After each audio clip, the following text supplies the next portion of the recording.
நம்ம ரிலேஷன் வீட்டில் விருந்துக்கு சாப்பிட கூப்பிட்ருப்பாங்க. நாமளும் அங்கே போயிட்டு உட்காந்து பேசின்னு இருந்துட்டு சாப்பிட்ற டைம் வரும்போது எல்லோரும் சாப்பிட உட்காருவாங்க. இலையில எல்லாத்தையும் பரிமாறிடுவாங்க.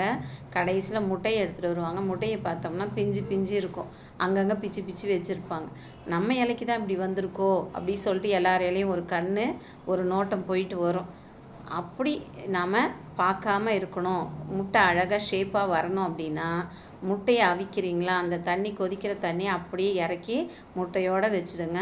அந்த தண்ணி நல்லா ஆறட்டும். ஆறின பிறகு முட்டையில் இருக்க தண்ணியை ஃபில்ட்ரு பண்ணிவிட்டு மறுபடியும் ஒரு தண்ணி சில்லுன்னு பிடிச்சி அதில் வைங்க. முட்டையில் இருக்கிற சூடெல்லாம் தண்ணியில் இறங்கி வெதன்னு ஆகிடும். அப்போ அந்த முட்டையில் இருக்க தண்ணியும் அப்படியே ஊற்றிட்டு மறுபடியும் ஒரு வாட்டி சில்லுன்னு தண்ணியை பிடிச்சி நல்லா தரையில் 4 தட்டு தட்டிட்டு அந்த முட்டையை உரிச்சிங்கன்னு வச்சுக்கலாம். அழகாக ஷேப்பாக ரவுண்டாகவே வந்துடும். பார்க்குறதுக்கும் அழகாக இருக்கும். அக்கறையோட அன்பையும் கலந்து சமைங்க, ஆரோக்கியமாக